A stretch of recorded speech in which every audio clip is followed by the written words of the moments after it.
It was a night no one saw coming. One part farewell, one part living wake.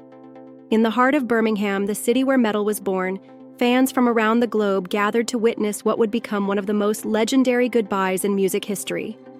Ozzy Osbourne, the wild-eyed frontman who redefined rock, and arguably chaos, did something unexpected in his final days. He didn't retreat into quiet isolation or let the rumors define his narrative. Instead, he gave us one last performance, one final roar. At 76 years old, riddled with pain and having battled Parkinson's, multiple surgeries, and relentless media speculation, Ozzy Osbourne defied the odds and sat atop a black Gothic throne, backlit with flames flanked by his Sabbath brothers, and did what he always did best: made us feel alive. This wasn't just a concert, it was a send-off crafted with precision, emotion, and unmistakable flair. The crowd, 45,000 strong, was eerily silent as Ozzy whispered the first words to War Pigs. It was clear, this was no ordinary performance. This was goodbye. For the first time in over a decade, the original lineup stood united. Not even a brutal disease could keep Ozzy from this moment. It was poetic, almost too perfect. His daughter, Kelly, had recently spoken out, fiercely defending her dad from rumors he was on death's doorstep. But just 17 days later, Ozzy Osbourne was gone. His passing shocked the world, not because it was unexpected, but because we had just seen him, just heard him. He didn't go quietly, he went loud, and he went his way. Fans gathered again at the same stadium. This time, not to hear his voice, but to say goodbye. From Birmingham to Los Angeles, Tokyo to Sao Paulo, tributes poured in like a tidal wave of grief and admiration. The world didn't just lose a musician, we lost a cultural icon. A man who once bit the head off a bat and somehow became one of the most beloved rock legends of all time. Ozzy was never just about the music. He was rebellion wrapped in eyeliner. He was chaos in leather and studs. And somehow, under all that madness, was a surprisingly soft soul. Behind the scenes, he was a devoted husband to Sharon and a fiercely protective father. The Osbournes weren't just a reality show. They were the reality show.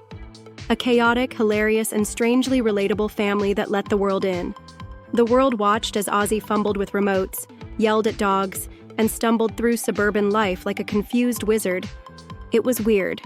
It was messy. And it was completely unforgettable. Even in his darkest moments, Ozzy had a twisted sense of humor.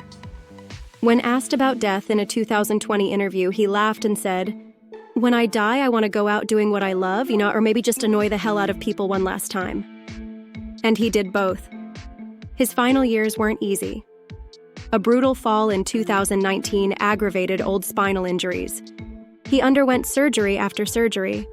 Parkinson's hit him like a truck, slowing his speech, stealing his balance. But he never stopped trying.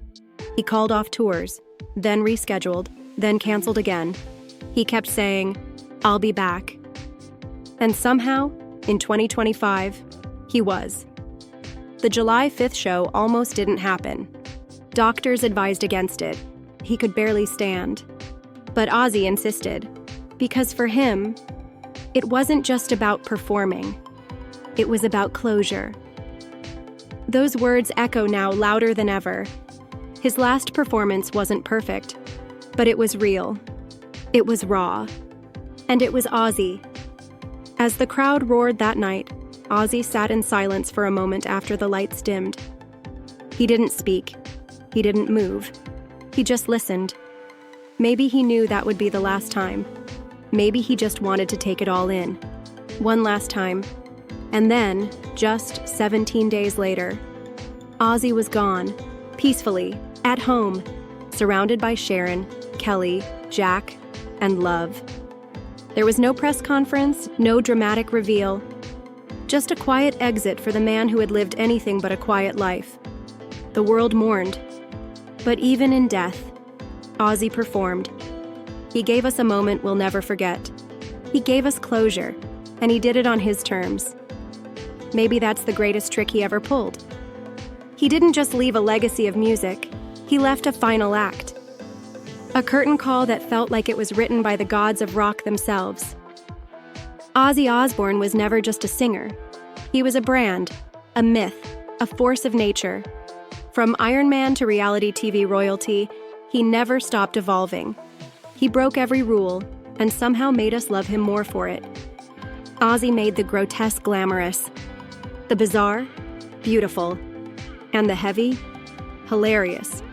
From prison cells to platinum records, from biting bats to beating Parkinson's, at least long enough to say goodbye. And now, he lives on, in ink, in vinyl, in memory.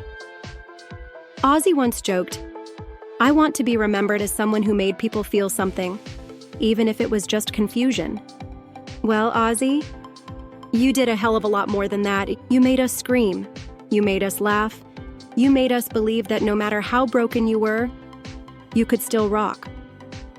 So what now? What does the world look like without the Prince of Darkness? Or is he really gone? Rumors are already flying about unreleased music, a secret farewell documentary, even hologram shows. Because with Ozzy, the story never really ends. One thing's for sure. Ozzy's final moments weren't about death. They were about life, about legacy, and about leaving on a note so loud, the world still hasn't stopped echoing. What do you think Ozzy's greatest legacy is? Was his final performance the most epic goodbye in music history? And do you believe we'll ever truly hear the last of Ozzy? This has been your backstage pass to the untold story of Ozzy Osbourne's final moments. And remember, in the words of the man himself, don't be sad. It's just another crazy train.